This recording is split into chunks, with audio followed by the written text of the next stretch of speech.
नमस्कार, देवभूमि के दंगल में आप सभी का स्वागत है। मैं हूं आपके साथ गरिमा वाजपेयी। आज बात करेंगे अतिक्रमण पर सवाल, मलिन बस्तियों पर बवाल।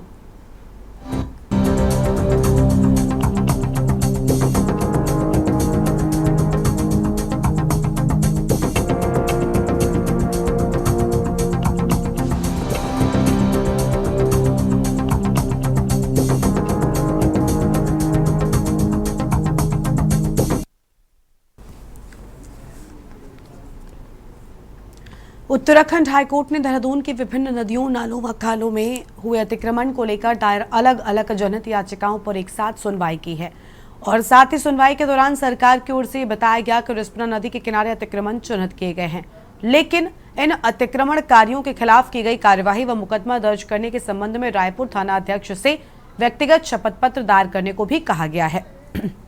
मामले की सुनवाई अब 2 मई को होगी।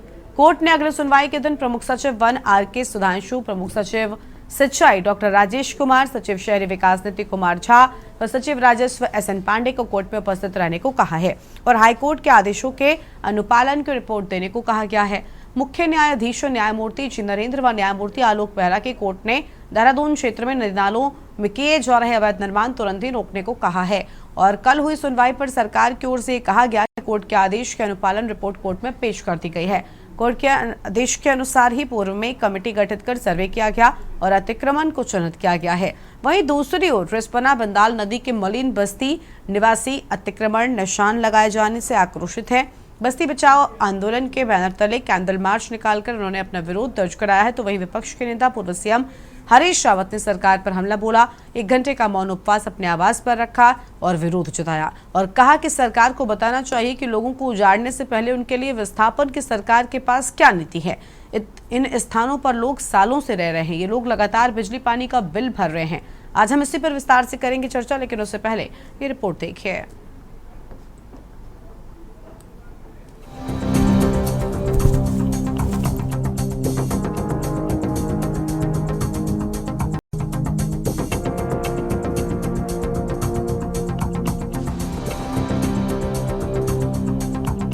आपको बता दें कि उत्तराखंड की राजधानी देहरादून में ही 100 एकड़, विकासनगर में 140 एकड़, ऋषिकेश में 15, डोईवाला में 15 एकड़ करीब नदियों की भूमि पर अतिक्रमण किया गया है। देहरादून प्रशासन, नगर निगम और MDDA अब 2016 के बाद हुए अतिक्रमण को हटाने के लिए अवैध कब्जेदारों को नोटिस देकर कब्जा हटाने की कार्रवाई कर रहा है, जबकि 2016 के बाद से 534 से ज्यादा अतिक्रमण प्रशासन के द्वारा चिन्हित किए गए हैं। 2016 से पहले के अतिक्रमण की बात इसलिए नहीं की जा रही क्योंकि तत्कालीन कांग्रेस सरकार ने रिस्पना और बंदाल बरसाती नदियों किनारे हुए अतिक्रमण को मलिन बस्तियों का रूप देते हुए इन्हें नियमित किए जाने का फैसला किया है। देहरादून के बीच बहने वाली ये बंदाल और रिस्पना नदियां अब नाले में तब्दील हो चुकी हैं। इनके किनारे बस्तियां राजनेताओं की राजनीति का अखाड़ा बन चुकी हैं। वोट बैंक की राजनीति ने यहाँ बाहरी लोगों को बसने दिया, जो कि अब देहरादून की सबसे बड़ी समस्या का रूप ले चुकी है। एनजीटी का मानना है कि अवैध अतिक्रमण नदी के फ्लड जोन में है और एक दिन कोई बड़ा जानमाल का नुकसान हो सकता है। नदी विशेषज्ञ भी मानते हैं कि नदियां 30-35 साल में अपने पुराने मार्ग पर जरूर लौट कर आती हैं, इसलिए बंदाल और रिस्पना में भी हमेशा खतरा बना रहेगा। पूर्व मुख्यमंत्री त्रिवेंद्र सिंह रावत ने अपने ड्रीम प्रोजेक्ट में रिस्पना रिवर फ्रंट को बनाए जाने को रखा था, लेकिन उनकी सरकार के जाते ही योजना भी ठंडे बस्ते में चली गई। इस अतिक्रमण को बचाने या संरक्षण के लिए राजनीति भी शुरू हो चुकी है। स्थानीय पार्षद, विधायक, मंत्री, विपक्षी दल के नेताओं को इसमें अपना वोट बैंक दिखता है, लिहाजा वो प्रशासन को अतिक्रमण हटाओ कार्यवाही को रोकने के लिए अपने प्रभाव का इस्तेमाल भी करते हैं। देखिए, रीनू पॉल, अजय नारायण शर्मा और उर्मिला थापा द्वारा 3 जनहित याचिकाएं वर्ष 2019 में, 2021 में, 2022 में योजित करी गई है माननीय उच्च न्यायालय में, जिसमें कहीं ना कहीं जो हमारे जल स्रोत हैं उत्तराखंड में और विशेषकर दून घाटी में, उनमें कैसे जल भराव की घटनाएं बढ़ रही हैं क्योंकि वहाँ पर अतिक्रमण किया जा रहा है और फ्लड प्लेन जोनिंग नहीं की जा रही है और सीजनल स्ट्रीम्स जो होती हैं, बरसाती नाले, गाड़ गदेरे, इनको रेता बजरी से भर दिया जाता है। इन मामले पर विभिन्न जो खंडपीठ रही हैं माननीय उच्च न्यायालय की, उन्होंने आदेश पारित किए हैं 22 दिसंबर 2021 को, 10 नवंबर 2021 को और उसके बाद 31 अगस्त 2022 को। लेकिन इनका जब अनुपालन नहीं हो रहा था तो माननीय उच्च न्यायालय ने 24 मार्च 2025 को यह दिशा निर्देश दिए थे कि जो भी नदी नाले, गाड़ गदेरे में अतिक्रमण कर रहा है या रेता बजरी डाल के उसको भर रहा है, उस पर जो है पुलिस FIR लॉन्च करे और DGP को एक डायरेक्शन ऐसा दिया गया था। हम लोग ने पिछले 3-4 महीनों से, जब से मुख्यमंत्री ने घोषणा की कि हम NGT के फैसले को लागू करेंगे, हम एलिवेटेड रोड को ले जाएंगे। तब से हम लोग लगातार आंदोलन कर रहे हैं और हमारी मांग है कि अगर ये सरकार बस्तियों को हटाने की बात कर रही है तो पहले बस्तियों के पुनर्वास के बारे में सोचना चाहिए और सुप्रीम कोर्ट की गाइडलाइन के अनुसार उन्हें बाजार मूल्य के आधार पर उन्हें मुआवजा देना चाहिए जो प्रभावित लोग हैं। और मैं ये भी कहना चाह रहा हूँ कि जो एनजीटी में जो भी हमारा जिला प्रशासन एमडीडी जो भी रिपोर्ट पेश कर रहा है वो मतलब एक तरफा है। तो मलिन बस्ती वाला जो मामला है मेनली ये रिस्पना और बिंदाल नदियों के किनारे जो रहने वाले लोग हैं उनके ऊपर संकट है। एनजीटी का मामला है, चाहे वो एलिवेटेड रोड का है, चाहे वो आरएसएस के और भाजपा के जो लोग हैं वो हाई कोर्ट गए हुए हैं इन बस्तियों को खाली कराने के नाम पर कि यहाँ पर बाहर के लोग बसे हैं। ये उनका जो है कहना है। हमारा ये कहना है कि जो भी यहाँ पर रह रहे हैं वो यहाँ के लोग हैं, वो गरीब लोग हैं, उनको उजाड़ा ना जाए। उनको अगर एलिवेटेड रोड इतना ही ज़्यादा ज़रूरी है तो उनको कहीं और शिफ्ट किया जाए, उनको मुआवजा और शिफ्टिंग जो है उनकी की जाए। कांग्रेस हमेशा मलिन बस्ती, गरीब बस्ती, जो वंचित लोग हैं, जो बहुत आर्थिक रूप से कमजोर लोग हैं, नदी किनारे नालों में खालों में बसे हुए हैं, दशकों से बसे हुए हैं, उन लोगों को उजाड़ने के खिलाफ कांग्रेस हमेशा रही है। लेकिन इस प्रदेश के अंदर जब जब भारतीय जनता पार्टी की सरकार आती है तब तब सबसे पहले निशाना मलिन बस्तियों को, गरीब बस्तियों को, उन बस्तियों को जहां वंचित लोग, अनुसूचित जाति के लोग, पिछड़ी जाति के लोग, गरीब लोग, आर्थिक रूप से अल्पसंख्यक लोग ये जहां रहते हैं वो सबसे पहले भाजपा के निशाने पे आते हैं। आपको बताते हैं प्रदेश में कहां कितनी हैं मलिन बस्तियां। देहरादून 162, हरिद्वार 122, तैताल 55, उधम सिंह नगर 121, पौड़ी 21, चमोली 21, टिहरी 13, उत्तरकाशी 20, चंपावत 10, पिथौरागढ़ 21, अल्मोड़ा 9, बागेश्वर 7। बता दें कि उत्तराखंड की अस्थायी राजधानी देहरादून बनने के बाद से ही हजारों लोग यहां आकर बसते चले गए। 2016 में हरीश रावत सरकार ने स्थानीय विधायकों पार्षदों के कहने पर इन मलिन बस्तियों को नियमित करने का जियो जारी कर दिया, जिसके बाद से ये अवैध कब्जे की जमीन 100 के स्टाम्प पेपर पर बिकने लगी है।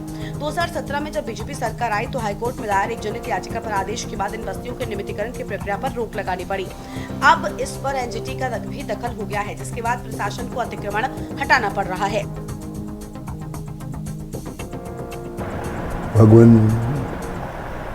मेरा ये मौन व्रत उन भाई बहनों को समर्पित है जिन्होंने वर्षों की मेहनत परिश्रम से किसी तरीके से इन नदियों के नाले खालों में अपनी छोटी छोटी झोपड़ियाँ घर बनाए। अब कुछ लोगों को एलिवेटेड बिंदाल रोड और एलिवेटेड रिस्पना रोड के नाम पर उजाड़ा जा रहा है, उनके घरों की मार्किंग की जा रही है। दूसरी तरफ राज्य ने एक कानून बनाया है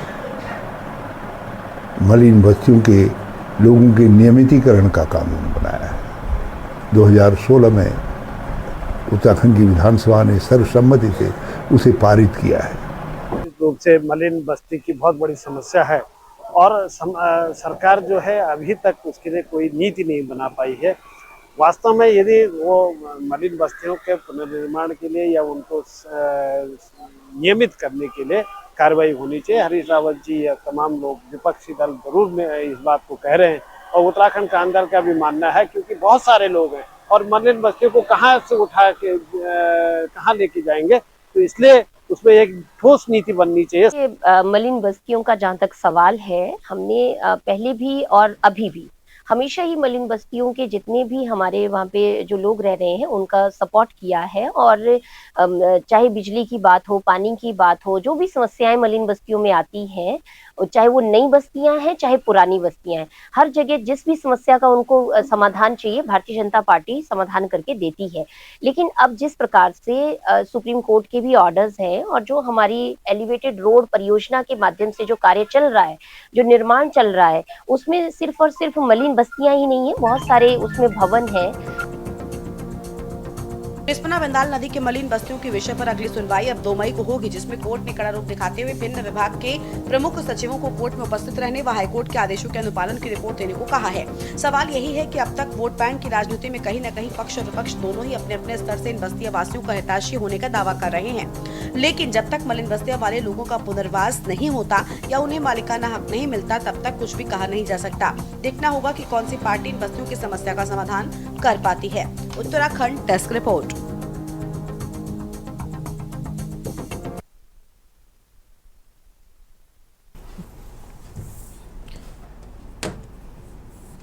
देवभूमि के दंगल में आज चर्चा करेंगे। खास मेहमान हमारे साथ में जुड़ चुके हैं। संजीव वर्मा जी हैं, प्रदेश प्रवक्ता भारतीय जनता पार्टी की ओर से।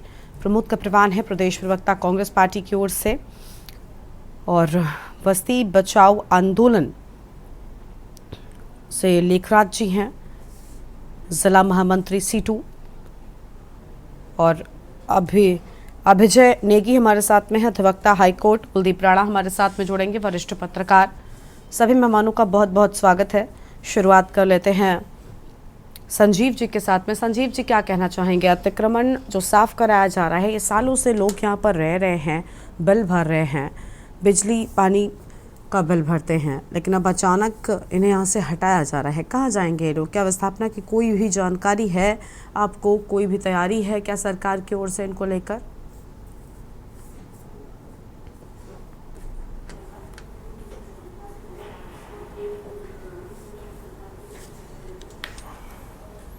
अनम्यूट कीजिए संजीव जी, अनम्यूट कीजिए।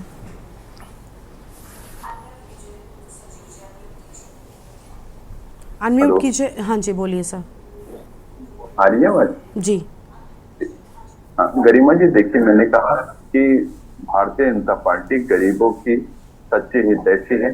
जब भी कोई भी प्रॉब्लम आती है, जब भी किसी भी प्रकार का कोई गरीबों को लाभ देने की बात आती है, तो भारतीय जनता पार्टी एक कदम आगे बढ़कर तमाम गरीब वर्ग के साथ खड़ी होती है।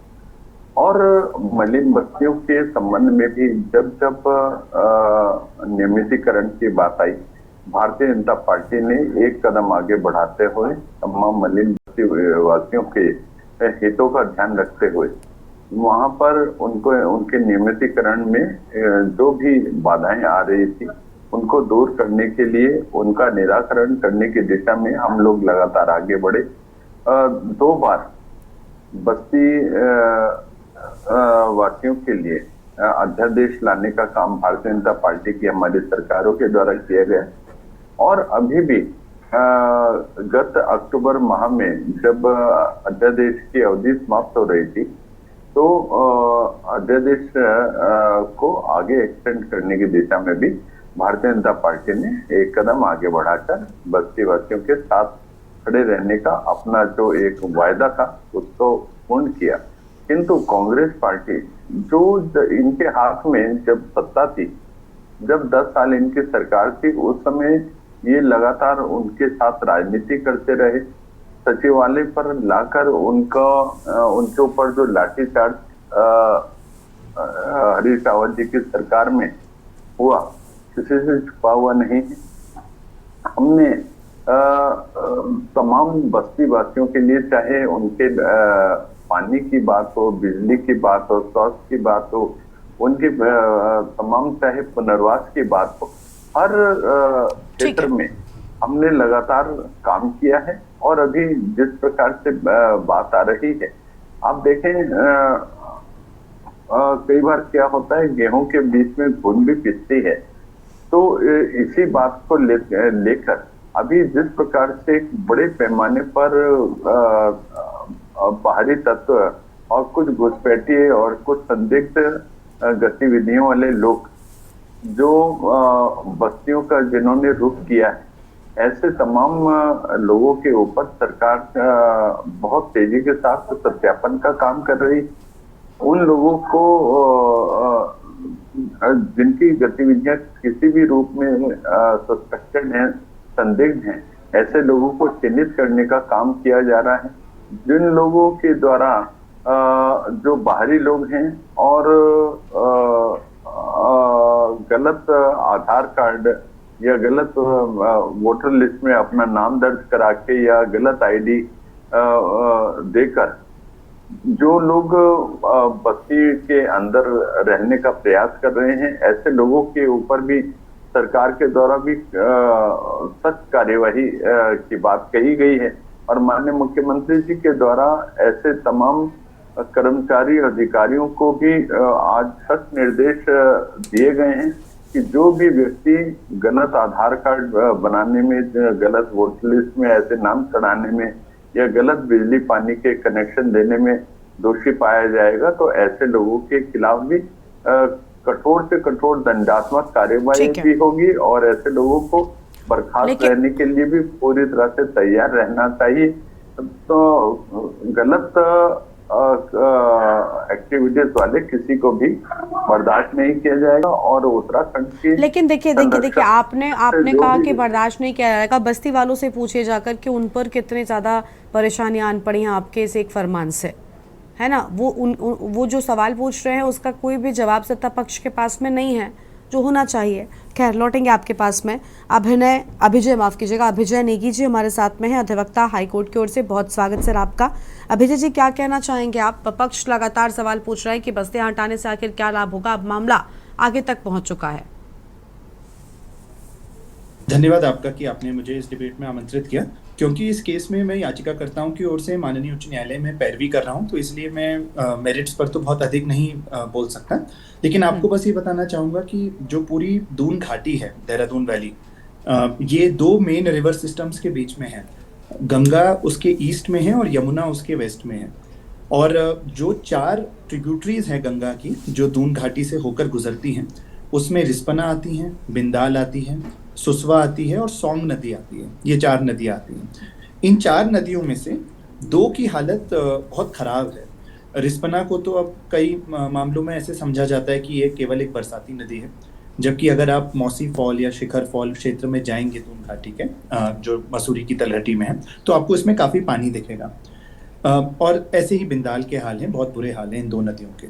तो क्या देखा जा रहा है देहरादून में, विशेषतर राजपुर के क्षेत्र में, जिसके संबंध में जो है रीनू पॉल, उर्मिला थापा और अजय नारायण शर्मा ने अपनी जनहित याचिकाएं दाखिल करी कि जो ये बरसाती नाले हैं जो फीडर का काम करते हैं रिस्पना और बिंदाल नदियों के, और इन टर्न रिस्पना और बिंदाल नदियां फीडर का काम करती है गंगा की, तो इसमें क्या हो रहा है, रेता बजरी और बड़े बड़े बिल्डर माफिया लोगों द्वारा सीजनल स्ट्रीम्स को, नाले खालों को पाट दिया जा रहा है, भर दिया जा रहा है, और उनको भर के उसमें अवैध निर्माण किया जा रहा है, पुश्ते बना दिए जा रहे हैं।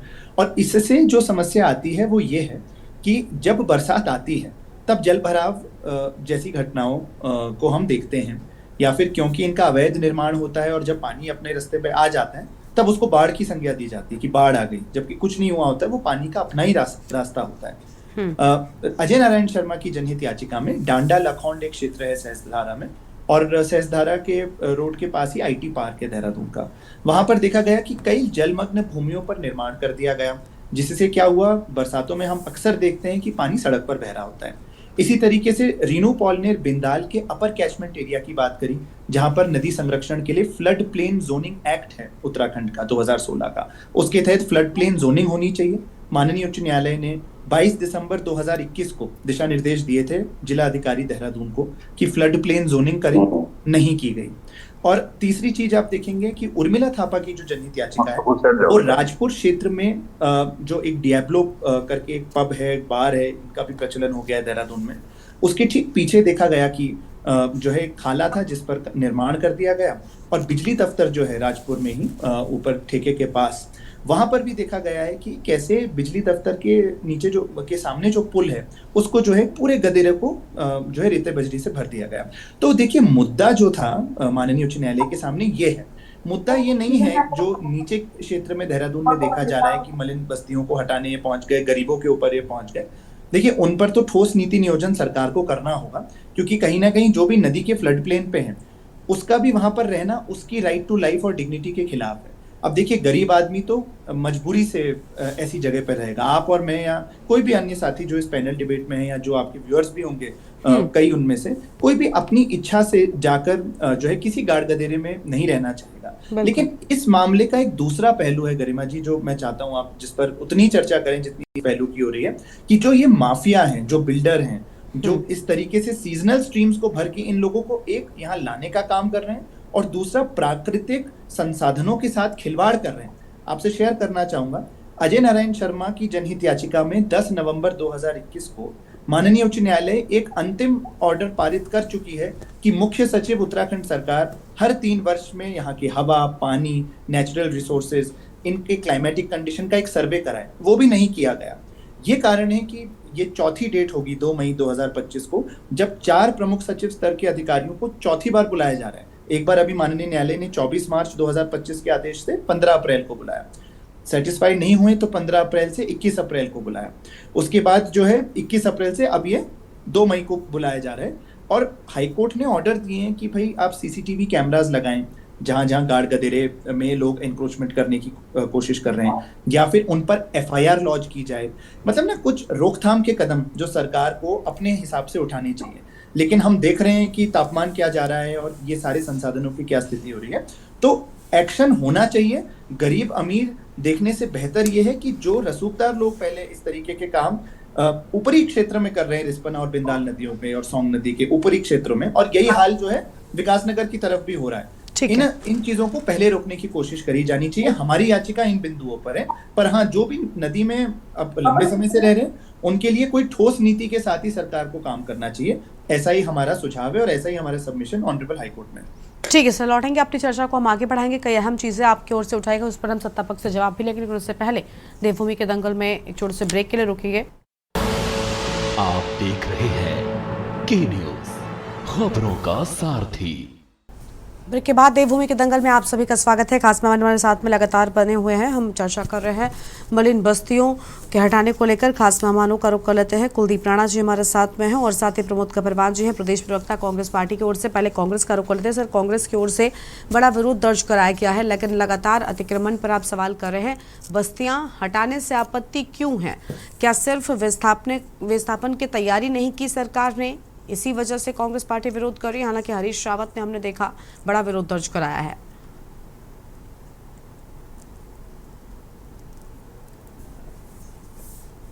अनम्यूट सर, अनम्यूट कीजिए पहले। हेलो। हाँ जी बोलिए। हेलो जी बोलिए। हाँ, मैं आपको बताना चाहता हूँ कि लगभग आप ये देखें कि जब से भारतीय जनता पार्टी की सरकार इस प्रदेश के अंदर बनी, तब से लगातार जो है मलिन बस्तियों को हटाने की जो बात हो रही है, और क्योंकि ये जो है नदियों के किनारे यदि अतिक्रमण करके बसाई गई है, तो मैं समझता हूं कि इनको बसाने के जो इनके आका है वो भी भारतीय जनता पार्टी में है। लेकिन कांग्रेस की जो चिंता है गरीब लोगों को लेकर के, कांग्रेस की चिंता ये है कि आप जो है लगातार 7 वर्षों से प्रदेश की सरकार में हैं। आप इनके घर तोड़ने से पहले आप इनको कहीं बसा दीजिए, आप कहीं इनका विस्थापन का काम इनका कर दीजिए, आप इनको छोटी जगह कहीं पर जो है इनको बना करके, क्योंकि भारतीय जनता पार्टी शोषित, वंचित, दबे कुचले जो समाज है उसकी तो ये दुश्मन है। उनको तो ये सिर्फ वोट बैंक के रूप में इनको इस्तेमाल करने का काम करते हैं। और जिस तरह से लगातार 7 वर्षों से हर तीसरे महीने में आता है कि अब मलिन बस्तियों की तरफ भारतीय जनता पार्टी का जो बुलडोजर है उसको जो है मलिन बस्तियों की तरह जो करने का ये काम करते हैं, तो इससे जो वहां पर रहने वाले जो लोग हैं, आखिर गरीब लोग कहाँ जाए? इस प्रदेश के अंदर, देश के अंदर गरीब लोगों के लिए, या तो ये कह दें कि गरीब लोगों के लिए अब जो है भारतीय जनता पार्टी के शासनकाल में गरीब लोगों के लिए रहने का स्थान नहीं है। तो कांग्रेस यही मांग करती है कि भाई आप लगातार इनको उजाड़ने की बात करते हैं, आप इनको पहले इनका विस्थापन कर दीजिए, और निश्चित रूप में नदी के किनारे अगर पानी का रास्ता रुकेगा तो निश्चित रूप में बाढ़ आने का। आपने जैसे अभी मैं जो अपने एडवोकेट हाई कोर्ट को मैं सुन रहा था, तो जिस तरह से आप देख रहे हैं, अभी देखो खनन की बात उन्होंने कही, तो इस प्रदेश के पूर्व मुख्यमंत्री और भारतीय जनता पार्टी के ही त्रिवेंद्र जी ने बड़ी प्रमुखता से संसद में जाकर के जो इस देश की सर्वोच्च जो सदन है उसमें उठाने का काम किया कि इस प्रदेश के अंदर खनन माफिया किस तरह से इस प्रदेश को की नदियों को बर्बाद करने का काम कर रहे हैं। तो ऐसे ही जो है जो इस प्रदेश जो जिन लोगों ने ये याचिकाएं दर्ज की है उनकी चिंता जो ये मलिन बस्तियों पर जो लोग छोटी छोटी झुग्गी झोपड़ी लेकर के बैठे हुए हैं उन पे नहीं है, बल्कि जो भूमाफिया, जो खनन माफिया इस प्रदेश की नदियों को बर्बाद करने का काम कर रहे हैं उन पे रोक लगाने की है। क्योंकि उन तक जो है माफियाओं पर जो है वो भारतीय जनता पार्टी माफियाओं पर उनका आशीर्वाद बना रहता है, तो इसलिए माफियाओं पर तो वो हाथ डाल नहीं सकते, इसलिए वो जो है छोटी छोटी जो बस्तियां हैं उनको उजाड़ने का काम कर रहे हैं। कांग्रेस की एक सूत्रीय मांग है, कांग्रेस ये मांग करती है कि आप इनको हटाइए, बिल्कुल हटाइए, लेकिन पहले इनका विस्थापन करा। ठीक है सर, लौटेंगे। कुलदीप राणा जी हमारे साथ में। कुलदीप जी, ये सिर्फ उत्तराखंड की ही बात नहीं है, हमने कई जगहों पर देखा है लोग सालों से एक जगह पर रह रहे होते हैं और मलिन बस्तियों में एक अलग स्थिति होती है। कई बार अच्छे इलाकों में भी ऐसा निकलकर सामने आता है कि लोग सालों से रह रहे हैं, लोगों के बहुमंजिला इमारतें बनी हुई हैं, लोग बिजली का बिल भर रहे हैं, पानी का बिल भर रहे हैं, हाउस टैक्स भी कई बार देने लग जाते हैं। उसके बाद कई सालों के बीच में, दशकों के बाद में एक नोटिस आता है कि उनका घर अवैध जगह पर बना है। कौन जिम्मेदार होता है आखिर इसके लिए?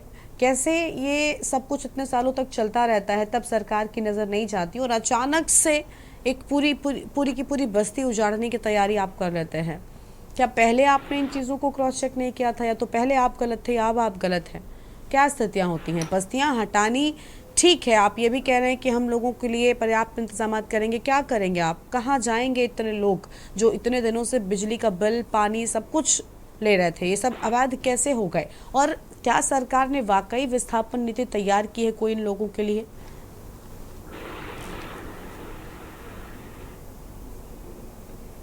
देखिए गरिमा, ये आपने बिल्कुल वाजिब सी बात कही कि सिर्फ उत्तराखंड में ही नहीं, ये अवैध बस्तियों का मसला पूरे भारत में है। तमाम राज्यों में ये चीज़ें उठती रही हैं, लेकिन सबसे बड़ी समस्या क्या है कि, और जो आपने कहा कि इनके पास बिजली के बिल होते हैं, पानी के कनेक्शन होते हैं, तमाम सारी चीज़ें इनके पास उपलब्ध होती हैं, ठीक है, फिर अचानक एक दिन इनको नोटिस आ जाता है कि ये आपका मकान अवैध है। इस पूरे के पूरे खेल में जो हमारा सिस्टम है, जो राजनीतिक दलों के हाथों की कठपुतली बना रहता है, ये उसके हकीकत में बयां करते हैं।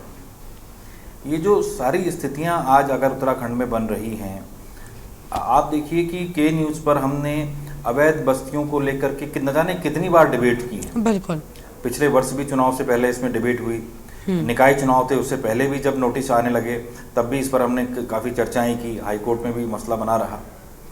लेकिन आज भी स्थितियां क्या हैं? तमाम चर्चाएं हुई, भाजपा के प्रवक्ताओं ने भी बड़ी बड़ी बातें कही कि भाई सरकार ये करने जा रही है, विपक्ष ने भी तमाम बड़े आरोप लगाए, लेकिन स्थितियां जस की तस बनी हुई हैं।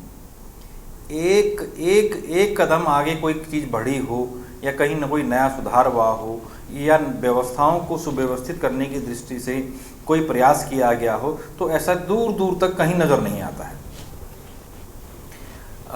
गरिमा, मैं इन बस्तियों को उत्तर राजनीति में वोट बैंक की एफडी के तौर पर देखता हूँ। ये राजनीति में वोट नेताओं के, राजनीतिक दलों की ये जो बस्तियां, अवैध बस्तियां होती हैं, ये एक एफडी होती है। ये एक ऐसा वोट बैंक है जिसको दोनों कैश करना चाहते हैं, दोनों इन पर चिंताएं दिखाते हैं, दोनों की चिंताएं इनको लेकर के बड़ी गंभीर है। आप अभी देख लीजिए, भाजपा के प्रवक्ता की चिंता भी बड़ी गंभीर है, कांग्रेस के प्रवक्ता की चिंता भी बड़ी गंभीर है। और जब सबको चिंता है तो आखिर इनकी स्थितियां कैसे हैं? सबसे महत्वपूर्ण बात है वही। और देखिए, एक बहुत महत्वपूर्ण बात जो अभी अधिवक्ता हाईकोर्ट श्रीमान अभिजय नेगी जी ने कही कि जो पिटीशन माननीय हाईकोर्ट में हैं, वहां पर कौन से मुद्दे हैं, उन मुद्दों पर देखिए ना तो भाजपा के प्रवक्ता ने कोई बात कही, ना कांग्रेस के प्रवक्ता ने कोई बात कही। ठीक, ऐसा नहीं है कि देहरादून में अवैध अतिक्रमण सिर्फ गरीब या निचले तबके के लोगों ने किया है। उच्च कुलीन वर्ग, जो रसूखदार लोग हैं, जिन्होंने राजपुर, सहस्त्रधारा, ऐसी अनेक जो हाई प्रोफाइल एरियाज हैं देहरादून के, उन जगहों पर नदी नालों को पाट करके वहाँ बड़े बड़े मॉल बना दिए हैं, बड़े बड़े पब, क्योंकि अब ये पब कल्चर भी उत्तराखंड में आ चुका है, ठीक है ना। देर रात तक यहाँ शराब परोसी जाती हैं, जिसका और जो उसके परिणाम ये हैं कि हमने अभी कई भयानक दुर्घटनाएं उत्तराखंड में देखी, ठीक है। दोषी वो भी हैं, लेकिन उन पर कोई चर्चा नहीं करेगा, ठीक। दोनों अवैध बस्तियां भी और ये जो राजनीतिक, ये जो रसूखदार लोग हैं, जो अवैध कब्जा करके अतिक्रमण करके बैठे हुए लोग हैं, ये दोनों लोग राजनीति के रसूखदार हैं। राजनीति इन्हीं दोनों से पनपती है। एक वोट बैंक है और दूसरा नोट बैंक है, और दोनों से ही तो राजनीति आगे पनपती है। देहरादून में ही नहीं, उत्तराखंड में ही नहीं, पूरे भारत में यही हो रहा है। नदी का एक अपना प्राकृतिक रास्ता है। हम अक्सर कहते हैं ये बात, जो हम बहुत गलत कहते हैं, कि नदी में बाढ़ आ गई। नदी में बाढ़ नहीं आती है। नदी अपने स्वाभाविक प्रवाह में होती है। स्वाभाविक सी बात है कि बरसात आएगी, पहाड़ियों से पानी इकट्ठा होगा, नदियों में जाएगा, उसका जल स्तर बढ़ेगा। बिल्कुल ठीक। अगर आपने उसके क्षेत्र का, उसके रिवर बेड का, उसके एरिया का अगर आप अतिक्रमण करोगे, तो स्वाभाविक सी बात है कि उसके प्रवाह के दायरे में जो भी आएगा वो उसको तहस नहस करके जाएगी। ठीक। वो कभी घुस करके रिस्पना का पानी कभी घंटाघर की तरफ नहीं आ जाता है देहरादून में, या कभी राजपुर क्षेत्र की तरफ नहीं चला जाता है। ठीक है। राष्ट्रीय हरित प्राधिकरण भी इन्हीं चिंताओं को व्यक्त करता है कि नदी का जो अपना कैचमेंट एरिया है, जो नदी का जो क्षेत्र है, प्रवाह एरिया है, उसका रिवर बेड एरिया है, उसको कम से कम हम अतिक्रमण से मुक्त रखें, ताकि नदी का अपना स्वाभाविक प्रवाह बना रहे और कोई जनहानि ना हो सके। लेकिन समस्या क्या है कि अगर हम इन नियमों की, प्रकृति की बात करें, राष्ट्रीय हरित प्राधिकरण की चिंताओं को देखें, तो फिर हमारा वोट बैंक है वो प्रभावित होता है। और अगर हम इससे नज़र हटा करके अगर हम बात करते हैं कि राजपुर में जो वो गार्ड गधेरे थे, जो नाले थे, वो किसने भर दिए, या इधर आपका न्यू कैंट रोड की तरफ एक बड़ा मॉल बना है, बहुत बड़ा मॉल बना है, और बड़े हमने तो फिल्मी अंदाज में ये भी सुना है कि वहाँ जो है किसी नेता को जो है 2 दुकानें गिफ्ट भी की गई है, ताकि वो नक्शा पास हो सके। ठीक। उसके आसपास अति संवेदनशील, मतलब उसकी सारी तैयारी है, उसकी सारी तैयारी, हमारे अनुसंधान केंद्र भी हैं, तो वहां पर कोई चर्चा नहीं है, वहां पे कोई बहस नहीं है। लेकिन इधर सारी चीजें हैं, क्योंकि ये वोट बैंक है। ठीक है। तो मैंने आपसे कहा ना कि ये जो लड़ाई है ना, ये वोट बैंक और नोट बैंक की है। ठीक। और होगा क्या?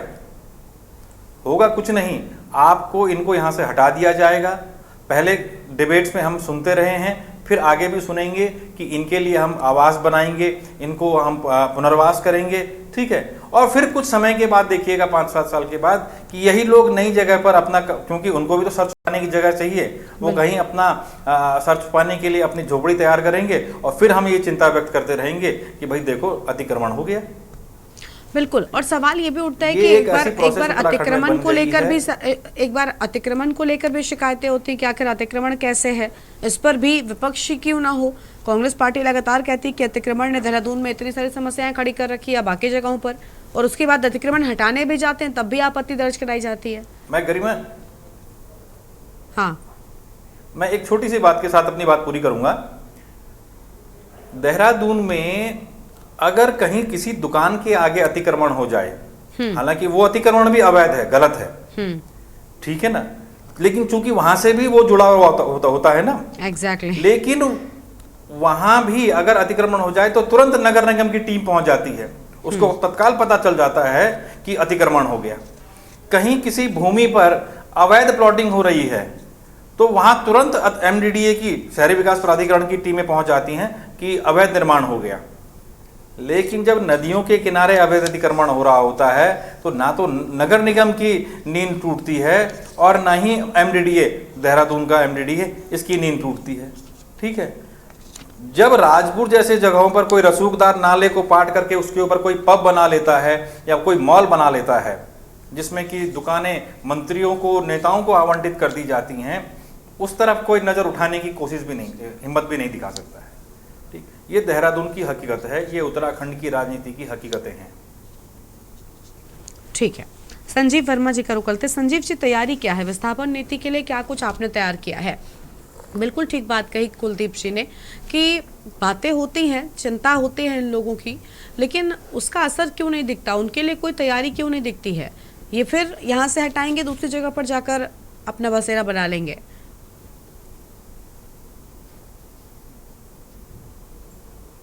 अनम्यूट कीजिए, पहले अनम्यूट कीजिए संजीव जी। गरिमा जी, देखिए, हम चाहे केंद्र सरकार की बात करें चाहे राज्य सरकार की बात करें, सरकार लगातार गरीबों को अपना घर देने के लिए, अपना सुरक्षित घर, अपना पक्का घर देने की दिशा में लगातार काम कर रही है।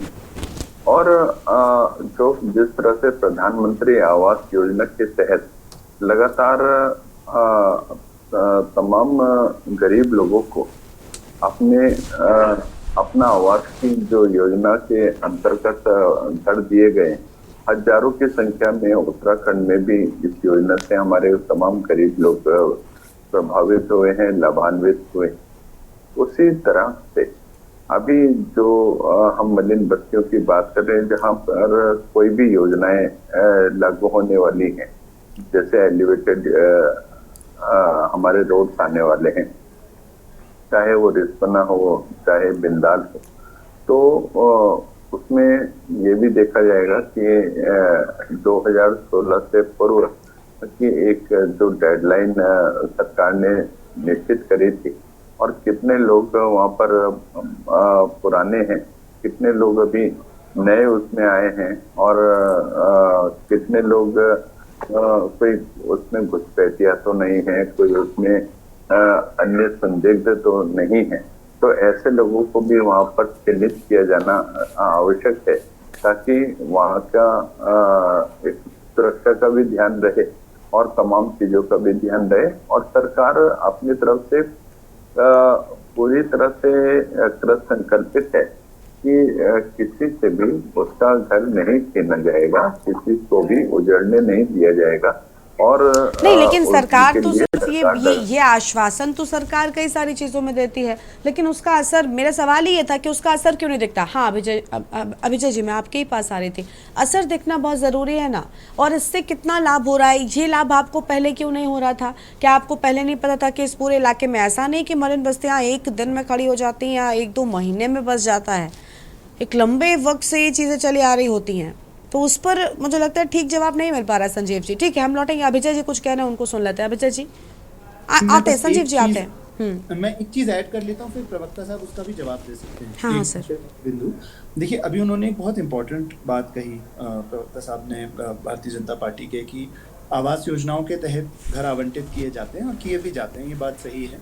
लेकिन मैं आपसे शेयर करना चाहूँगा, और उम्मीद है कि इस डिस्कशन से ये बात, मतलब आप लोग जो विभिन्न पार्टियों से हैं, अपने भी आप जो है मिनिस्टर्स तक या अपने नेताओं तक ले जा पाए। आप जानते हैं कि कई लोगों को, कई इन मलिन बस्ती निवासियों को इंदिरा आवास योजना से घर मिले हैं नदी तल पर। मतलब उन लोगों को इन आवास योजनाओं का लाभ जो है नदी तट पर, नदी तल पर दिया गया है, और उन्हीं को विकासनगर क्षेत्र में, अगर आप लोगों ने देखा होगा, अभी एंटी एनक्रोचमेंट एक्टिविटी हुई थी डाकपट्टी क्षेत्र में कुछ जगहों पे, तो वो उनकी ओर से हस्तक्षेप याचिकाएं हमारी जनहित याचिकाओं में माननीय उच्च न्यायालय में दाखिल की गई, और बताया गया कि साहब, हमको तो आवास योजनाओं के तहत जो है हमें असिस्टेंस दी गई और हमारे घर बनाए गए, नदी तल पर ही चाहे बनाए गए। पहले सरकार घर बनाती है और फिर सरकार ही घर तोड़ने के लिए आ जाती है। तो ऐसे कई लोग हैं जो हस्तक्षेप याचिकाएं लेकर आए हैं। इस बिंदुओं पर भी विचार किया जाना चाहिए। मुझे बस एक ये पॉइंट ऐड करना था। ठीक है संजीव जी, आप अपनी बात को पूरा कर सकते हो और ये सवाल भी सुनते जाइएगा। खुद ही घर बनाएंगे और खुद ही तोड़ेंगे? गरिमा जी, देखिए, सरकार को हर व्यक्ति की सुरक्षा का, संरक्षण का ध्यान भी रखना है। एक एक व्यक्ति की जान और माल की हिफाजत भी करनी है। यदि कोई भी व्यक्ति नदी के बिल्कुल तट पर या फ्लड जोन एरिया में अपना घर बना लेता है और उसका परिवार वहां पर रह रहा है, और किसी भी प्रकार की यदि कोई इस प्रकार की कोई अनहोनी हो जाती है, कहीं बादल फट जाता है या अतिवृष्टि हो जाती है, और ऐसे में उस क्षेत्र में बाढ़ आ जाती है, तो उसका परिवार के जो जान माल की रक्षा सुरक्षा वो भी सरकार का कर्तव्य बनता है कि किसी की भी जान बहुत कीमती है, किसी के भी परिवार के ऊपर किसी भी प्रकार की कोई घटना दुर्घटना से कोई हानि ना पहुंचे, उसकी सुरक्षा करना भी सरकार का कर्तव्य बनता है। और ऐसे में जो भी लोग फ्लड जोन में रह रहे हैं उनको वहां से शिफ्ट करना भी मैं सोचता हूँ जब हमारे अधिकारी वहां से उनको शिफ्ट करते हैं तो उनमें कई लोग जो अपनी केवल राजनीति की चमकाने के लिए और ऐसे अतिक्रमणकारियों की ढाल बन करके खड़े हो जाते हैं, तो वो भी गलत है। लेकिन सरकार हमेशा ये चाहती है कि किसी का घर ना उजड़े, किसी को भी अपनी छत से वंचित ना रखा जाए, और सरकार लगातार इस उस पे काम कर रही है। अपना आवाज देने की जो मुहिम केंद्र सरकार की है उसमें हमारी राज्य सरकार भी बढ़ चढ़कर उसमें अपना योगदान दे रही है। तमाम ऐसे आवास योजनाओं के तहत पक्के घर देने का काम सरकार लगातार कर रही है। और मैं सोचता हूँ इन मुद्दों के ऊपर बजाय राजनीति करने के सकारात्मक सोच के साथ आना चाहिए। और जहाँ पर एनजीटी की कुछ बाध्यताएं हैं, माननीय हाई कोर्ट का आदेश दिशा निर्देश है, तो उनका क्योंकि माननीय उच्च न्यायालय के दिशा निर्देशों का मानना मैं सोचता हूँ सबकी एक जिम्मेदारी भी है। और लेकिन निर्देशों को मान कौन रहा है, ये भी तो बड़ी बात है। निर्देशों को मानना बहुत अच्छी बात आपने कही कि जिम्मेदारी है, लेकिन उनका पूरे तरीके से पालन हो नहीं रहा है। समस्या तो यहीं पर आ जाती है। देखिए सरकार, मैंने आपसे पहले भी कहा गरिमा जी कि जान माल की हिफाजत वो भी सरकार की जिम्मेदारी है। इसी करके हम लोग सभी को ये भी बोलते हैं कि ऐसे स्थान पर अपना घर ना बनाएं जो अपना बाढ़ क्षेत्र है, जहाँ पर अतिवृष्टि की संभावनाएं बहुत ज्यादा रहती हैं। और अभी जैसे हम एलिवेटेड रोड्स की यदि बात कर रहे थे, तो एलिवेटेड रोड्स के दायरे में जो लोग भी आएंगे, तो मैं सोचता हूँ उनके लिए भी सरकार अपना कोई एक पुख्ता रोड मैप की उस पर काम कर रही है। और मैं सोचता हूँ बहुत ही जल्दी हमारे सामने एक अच्छा रोड मैप भी हमारे सामने आने। ठीक है, कांग्रेस पार्टी के प्रवक्ता का रुख कर लेते हैं। सर, चिंता कांग्रेस पे खूब जाहिर करते हैं, लेकिन कांग्रेस के दौर में भी हाल कुछ ऐसा ही था, तो आज इतने सवाल क्यों? क्या मलिन बस्ती वासियों के लिए कोई खास इंतजाम कांग्रेस पार्टी के दौर में किए गए थे क्या?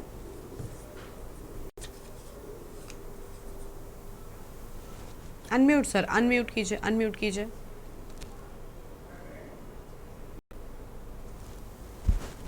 मैं आपको बताना चाहता हूँ कि देखिए कांग्रेस का हमेशा लोगों को की मदद करने का एक विजन रहा है।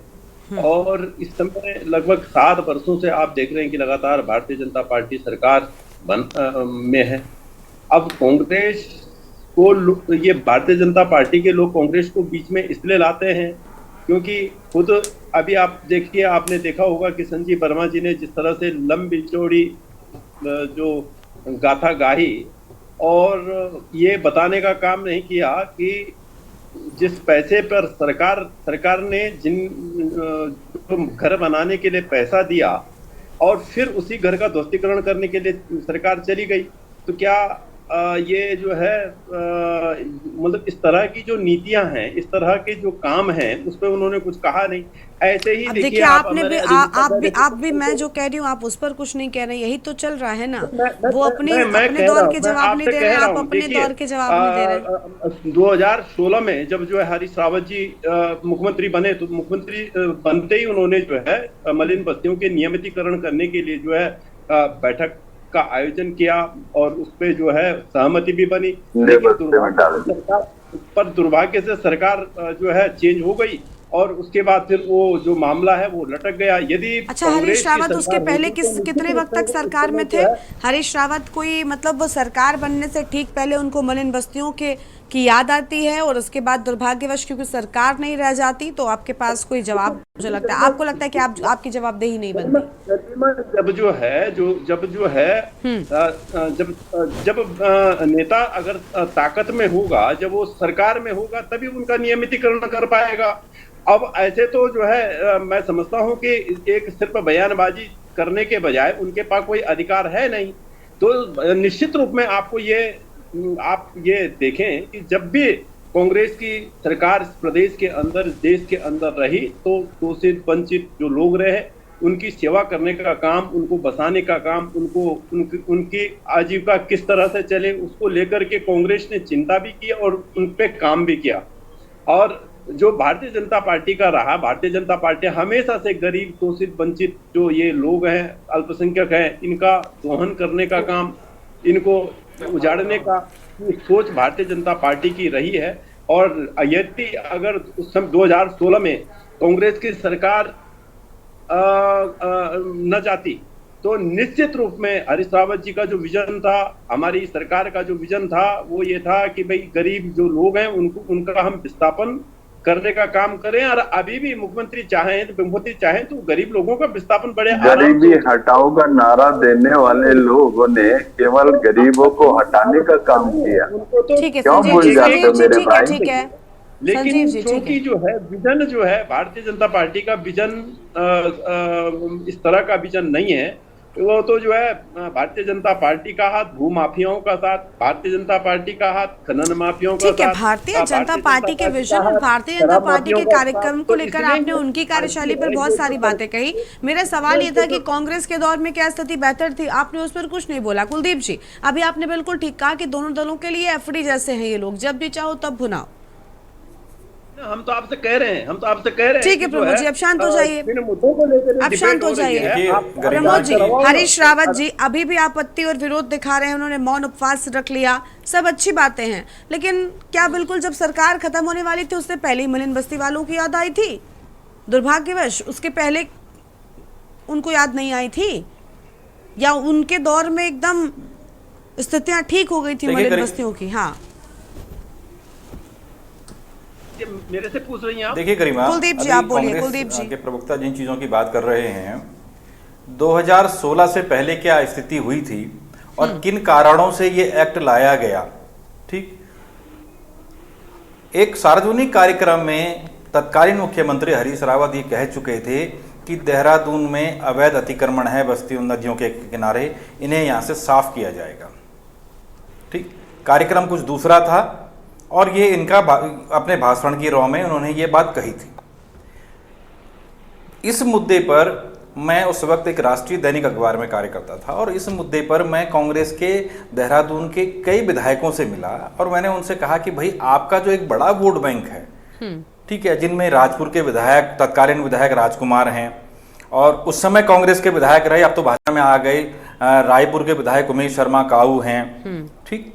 और मैंने इन तमाम लोगों से पूछा कि भाई आप लोगों के तो अधिकांश वोट जो हैं वो तो इन्हीं बस्तियों के किनारे, नदियों के किनारे जो बस्तियां हैं उनमें हैं, और आज आपके मुख्यमंत्री ये बात कह रहे हैं तो ये आप इस तरह से तो आपकी सीट खतरे में आ जाएगी, ठीक। तो ये बात जब उनकी समझ में आई, मैं तो उनसे एक राजनीतिक खबर के लिहाज से राजनीतिक उनका बयान लेने के लिए गया था। उसके बाद उन लोगों ने बाकायदा मुख्यमंत्री से मिलकर के इस पर बात की, क्योंकि ये मुद्दा सिर्फ उत्तराखंड देहरादून का नहीं था, हल्द्वानी का था। हल्द्वानी गौला नदी में भी जो अतिक्रमण हो रखा है, नैनीताल का था, बरेली का था, बरेली कह रहा मैं, उधम सिंह नगर का था, ऋषिकेश का था, हरिद्वार का था, ठीक। तो एक बड़ा वोट बैंक, क्योंकि मैदानी क्षेत्रों में उस समय इन जगहों पर कांग्रेस की सीटें ज्यादा थी, तो तब एक बीच का रास्ता निकाला गया कि इनको लेकर के एक एक्ट लाया जाए और इस एक्ट की ये एक्ट उस समय अस्तित्व में आया, ठीक। ये तो कांग्रेस के दौर की बात थी, उसके बाद कांग्रेस की सरकार चली गई। लेकिन सबसे बड़ा सवाल इस बात पे उठता है कि आज 8-7 साल के बाद, 7 भी नहीं 8 साल के बाद, क्योंकि 2017 से लेकर के अभी तक वर्तमान लगातार प्रदेश में भारतीय जनता पार्टी की सरकार है, एक मकान, एक अवैध अतिक्रमण वहां से हटा हो और उसका गरीब को कोई नया पुनर्वास दिया गया हो जो उसी नदी किनारे अतिक्रमण करके बैठा हुआ था, ऐसी कोई घटना हुई हो तो भाजपा के प्रवक्ता बताएं। ठीक, दरअसल दोनों ने यहाँ दोनों एक दूसरे पर आरोप लगा करके अपनी राजनीति चमका रहे हैं, लेकिन दोनों ने धरातल पर देहरादून के लिए और इन अवैध बस्तियों में रहने वाले गरीब लोगों के लिए कुछ नहीं किया। और यही वजह है ना, अगर कुछ किया होता तो आज इतनी अगर कांग्रेस की सरकार दोषी है तो भाजपा की सरकार दोषी है, तो कांग्रेस की दरकार भी दूध की धुली नहीं है। बराबर। तो वही बात है ना कि आपने सिर्फ, अब बिल्कुल ठीक बात आपने कही कि एफडी की तरह आप कैश करा लेते हो। बात है कि अगर आपने इनके लिए कुछ भी स्थितियां बेहतर करने का प्रयास किया होता तो आज शायद इतनी संख्या में मलिन बस्तियां होती भी नहीं। आपकी ओर से इतनी सारी योजनाएं होने की बातें की जाती है, लेकिन उन तक तो पहुंचे नहीं पाती। खैर, उम्मीद है कि मलिन बस्ती वासियों के लिए जरूर विस्थापन नीति जो है वो स्थापित की जाएगी और कोई इंतजामात भी सरकार की ओर से जरूर किए जाएंगे। सभी मेहमानों का बहुत शुक्रिया हमारे साथ चर्चा में आने के लिए, अपनी बात रखने के लिए। तो बिजली पानी का बिल लगातार ये भर रहे थे, जिसके बाद अब सवाल भी करें कि आखिर ये अवैध कैसे हो गए। एक तरफ कांग्रेस जो लगातार मलिन बस्तियों को लेकर सवाल उठा रही है, तो वहीं दूसरी ओर सत्ता पक्ष उनके लिए खास इंतजाम करने का भी दावा कर रहा है। लेकिन सच क्या है ये तो कुछ समय के बाद ही साफ हो सकेगा। देवभूमि के दंगल में इतना ही। तमाम बड़ी खबरों के लिए आप देखते रहिए न्यूज़ इंडिया। नमस्कार। आप देख रहे हैं के न्यूज़, खबरों का सारथी।